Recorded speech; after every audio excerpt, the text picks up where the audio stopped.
Assemble, man. Y'all see them and y'all remember them. Let's get into it. Let's go.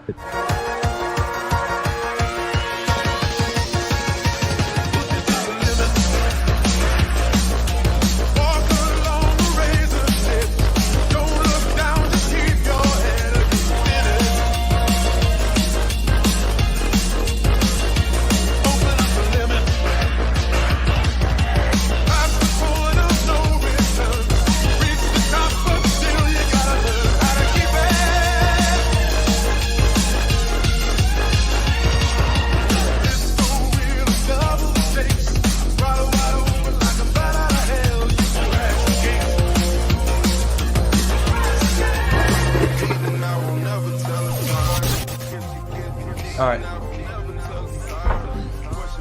We are back. And we are back. What's up, guys? Welcome to Fresh Fit Podcast, man. In Las Vegas, man. Yeah, you know, bringing a little bit of Miami 305 over here to the 702. But, guys, we got a special episode, man. We got the Las Vegas Avengers. We got some faces that you might be familiar with, some faces you might not be familiar with. So we're going to go ahead and introduce them. We're going to start to my left, man. We know who you are, but can you introduce yourself to the people? My name is Aaron Clary, and I run Asshole Consulting.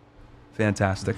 It's actually called Asshole It is actually called Asshole Consulting. I was wondering who took that. Very And curious. I didn't know he's it was you. also a well-renowned asshole. Yeah. Well, tell them a little bit more about yourself, man. Seasoned. Oh, well, okay. I was a banker originally, an economist, and then F that. And I wrote a book quite some time ago, and that was when self-publishing was just new, but that brought me into the world of writing and publishing and then blogging, and as bandwidth expanded, got into podcasting and YouTube. Then I ran into you two Hanyakers, and I regretted it ever since. So, but yeah, that's the books are largely financially related, economics related, and so yeah, people have questions about the origin. People had questions. I didn't have time to keep up with it. I said, I know, I'll set up this company called assholeconsulting.com, and they'll go away, and now it accounts for about a third of my revenue. Bam. Nice. All right. Fantastic. You actually operated under the title economist. Yeah. I'm in disbelief at this guy. You're an actual economist. Back in the day, yeah. Wow. Yeah. That's pretty cool. It was. Okay. Being an asshole's better. I'll tell you that. I like it better. Oh, it's my turn. Yes. Your turn. The one and only. The big homie. Your favorite YouTuber's You are. favorite YouTuber. Ooh. The idol of James Bond. Ooh. Marquette Devon Burton. The Saint and the Sinner. Background in technology, founded technology companies, sold technology companies. The Saint and the Sinner on YouTube, entrepreneurship, product-based business, simple things everyone can do if they focus and work hard. All right. Awesome. Welcome. And I am Dollar Cost Crypto, Hex Jesus. Started in crypto in 2016 and co-founded the largest cryptocurrency course in the world, along with my partner in crime. Charlie from Cultivate Crypto. Basically, we started my YouTube channel back in 2019, trying to get people an honest take on what's happening in crypto, because there's a lot of bad information out there. I would say, just like the coins out there, 95 to 99% of all information about crypto is pretty much trash out there. So yeah, that's our goal here, is basically to get good information to retail, which basically just means average everyday people, and getting them to level up their game when it comes to money. So we've been on your guys' platform before because back in 2019, we helped get you guys into crypto. Yep. And then, we've been helping a lot of you guys basically getting into crypto, making some money here. So it's just one of those income streams that's really good, and I think everybody should have a bit of some. And then on top of that, I guess my previous life before I was a YouTuber, I was a corporate recruiter helping people to change their jobs in tech companies in Tokyo. Oh, nice. Bam. Yep. Nice. I'm Michael Sartay. I'm a retired U.S. Air Force officer. I flew special ops for 7 years in the Air Force. And then I did counter intel for the last year and a half. And then when I got out, I started trading. I became a professional stock option seller for since 2013 until probably 2019. I used to work for Tasty Trade and Tasty Works. There's some former pit traders from Chicago that started that company. And I was one of the follow traders for them for a long time. I managed a small fund as a quantitative analyst for a little while. And then I moved here, and during the time here, I started managing all the bikini competitions here. I do all the recruiting for them. I host all of the, about half of the Maxim parties. I'm the red carpet host for it. I do all of the celebrity charity events in Los Angeles, and like I said before, all three of the major bikini series here in Las Vegas. I'm the main recruiter and the main host for it. And then I have the Michael Sartain podcast. And most importantly, I have MOAmentoring.com, where I teach you how to use social media in order to network. I teach you evolutionary psychology, entrepreneurship, I teach you leadership studies and a bunch of other stuff, winning mindset, and basically how to show up to a club with, how to show up to a party with 140 girls. Nice. Bam. Yep. All I do is hang still, Michael. I don't know. My name is Justin Waller. I own real estate, and I have a large construction company. We hang steel from coast to coast.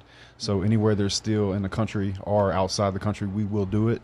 I also have a YouTube channel, Jay Waller. I help guys develop themselves in every way and obviously get them into the war room where we can develop them in a deeper level. So it's very fulfilling work. I enjoy it quite a bit, and I get to be friends with these assholes. So it's a good time. Awesome. Man, this is a awesome round table, and honestly, I want to say this from the bottom of my heart. I'm really proud to have all of you guys as friends, really, real talk. And I'm happy to share you guys with the audience because a lot of you guys have unique expertises, different experiences that we can all learn from. So I'll hit the panel with the first question before we hit the super chats. We got a lot of successful guys here too, so I want to get your guys' points. We can start with Justin on this one.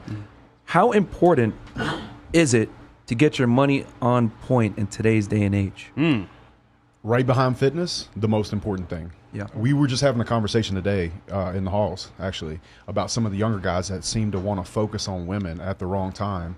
And we all feel like it's kind of a moot thing until you get your fitness and your finances together, because you're competing in an environment against people that do have those things together. And at a young age, when you should still be developing and working on money, you're competing against guys like us with girls your age that are going to date up anyway. So particularly for the young guys, it's the number one focus. But for any man in the dating market at all, money is an absolute must, because I think we all agree that hypergamy is real.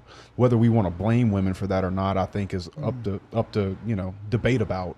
I personally don't. I just think it's human nature. Yeah. But it is a factor, and so you can get mad or you can play ball. Money is way, way, way up there. And in fact, I put it right behind or very level with fitness. Yeah. The thing that social media did, it did not help men meet women. It helped a small group of men at the top meet all of the women. If you look on dating apps, Tinder, Bumble, and Hinge deem 80% of men to be unattractive, and 63% of the right swipes go to the top 10% of men. What's happened is, back in the day, the guy who had the physique, the Lamborghini, or the nice car, he had maybe a 10 or 15% advantage, but it was only the people in his city who saw him, and now that advantage is exponential. So it's not, do you have money? It's that the next guy does. It's not. So is there a minimum level?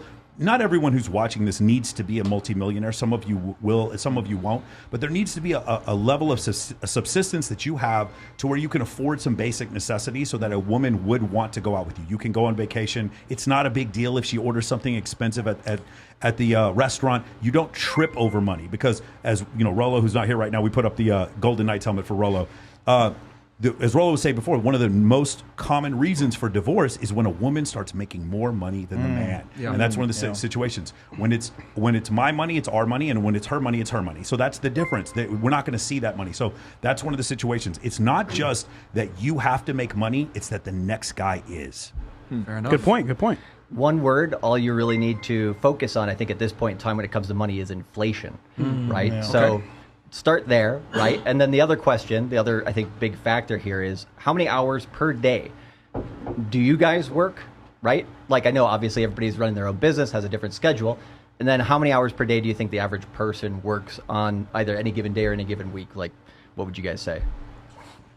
40 hours. Or you could say 50 hours. Yeah. Okay. 40 to 50 hours, I would say 40 most. hours? We're talking about men or women? Men. Yeah, 40 Yeah. to 50 hours, I would say most guys that have a full-time job. I have a Right. question for that. Yeah. Out of that 40 hours, how many hours do you think that guy's actually working? 20? Yeah. 20, Yeah. 25? Yeah. 40%, half. 20? So that's great. Yeah, there's some So- studies that talk about this. I don't know if, Aaron, you've Yeah. probably seen these before. When they cut work days down, people were more productive. Oh, it depends Right. on the industry. They were Yeah, bullshitting yeah. half the time. Go ahead. No. So yeah, basically, you work or you use most of your waking hours to do what? Get money, right? And so if you're spending that much time to get value out of the world and give value to the world, right? You want to keep that money, right? Like, you want to be able to spend that money in 10 years. Yeah. And with inflation, it's the dragon that most people don't pay attention to, right? Yeah. And it's the dragon that's coming for you no matter what. Like, you cannot stop it. And even the government says they're trying to tame inflation. The fucking government can't stop inflation. The government's right? disgusting. And so when it comes to that, if you think about it that way, you're spending that much time every single day to try to get money, and then you say money is evil and it's a resource that I'm not going to try to go after because it's hard, right? That's just stupid to me. It makes no sense. Like, so if you're going to spend that much time of your life working for something, you should fucking keep it, and it should be yours, right? So that's why we're in crypto, because the government does not look out for you in that way. I mean, they don't look out for you. They don't care about you. You guys talk about that all the time. Yeah. Fair enough. Well said. And yeah, man, what money is to me, it's freedom. It's freedom of movement. I mean, this is why we're in the crypto space. Banks can't tell us what to do. I move my money whenever I want to. And this is like, I feel like crypto and the red pill has really merged together really well, because it's all about having that ability of freedom, of like choice, freedom of money. I mean, Rolo says it all the time, you know, that, you know, I'm not giving you prescriptions. I'm telling you the information, and it's up to you to choose your adventure and what you want to do with it. But money, you can't do anything. I mean, everyone, if you don't have money, you're a slave. I mean, I wish it was